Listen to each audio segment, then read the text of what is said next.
All right, welcome everybody to the frozen tundra of East Rutherford, New Jersey.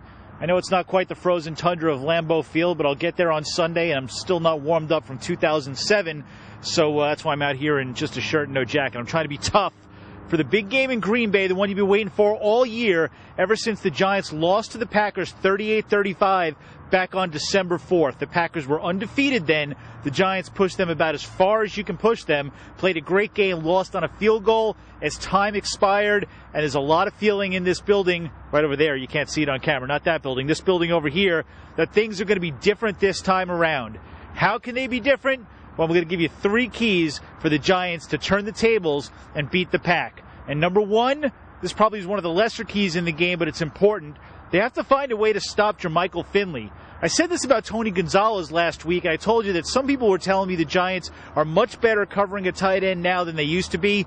Well, I'm sold now. Tony Gonzalez did nothing against them. Dustin Keller of the Jets did nothing. Jason Witten of the Cowboys did nothing. Jermichael Finley, though, had a great game against them the first time around, and he gave them trouble that even goes beyond the stats. Remember, Jaquan Williams' big pass interference penalty, illegal contact, actually, on a big drive in that game. That was key.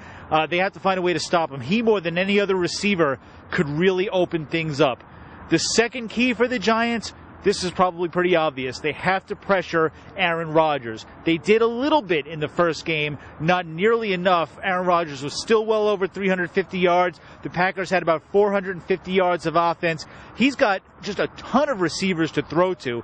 There's been games where he's thrown to 12 different targets. If he has time, he will pick apart this defense, whether it's man-to-man or whether it's zone. So the Giants have to pressure him.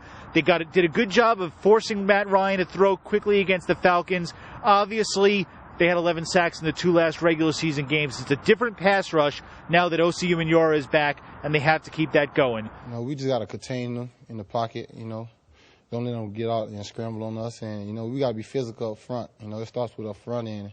That's basically what we got to do. We can't go out there thinking we're going to hit home runs. We got to contain them in the pocket, and all that is going to come. And the number 3 key, Eli Manning has to throw deep. I know the conventional wisdom here says run the ball because the Giants are running it well, slow things down. Forget it. The Packers average more than 40 points per game at home, more than 35 points per game in the entire regular season. They are going to score, and the vulnerability of this 32nd ranked Packers defense is deep. The Giants receivers talked about that all day. They know that they can find room to run if Eli gets some time. They think they can beat these guys downfield. They're a gambling secondary. They might make an interception or 2, but there will be room for Hakeem Nicks, Mario Manningham, and Victor Cruz to turn the tables with big plays. In their secondary, at least, they like to gamble a lot. They like to take a lot of chances and risk, which means, they either win or they lose big, which explains why they have, lead the league in interceptions and, and lead the league in giving up the big play. They're tops in the league and giving up a big play. So we understand that. We've seen it on film, and we see that, there's different areas that we can take advantage of, and hopefully we can do that this Sunday. Especially with an offense like they have that's has the ability to score and score quickly, you can't give them extra opportunities. You can't give them a short field. So we got to take care of the football. We got to capitalize when we have opportunities to hit big plays, but being smart and don't turn the ball over. I think within their schemes of the defense, like in their coverages, corners like to guess a lot. They got their corners in their secondary, they like to guess a lot on certain routes, and you can take advantage of it with certain plays in the routes that you're running.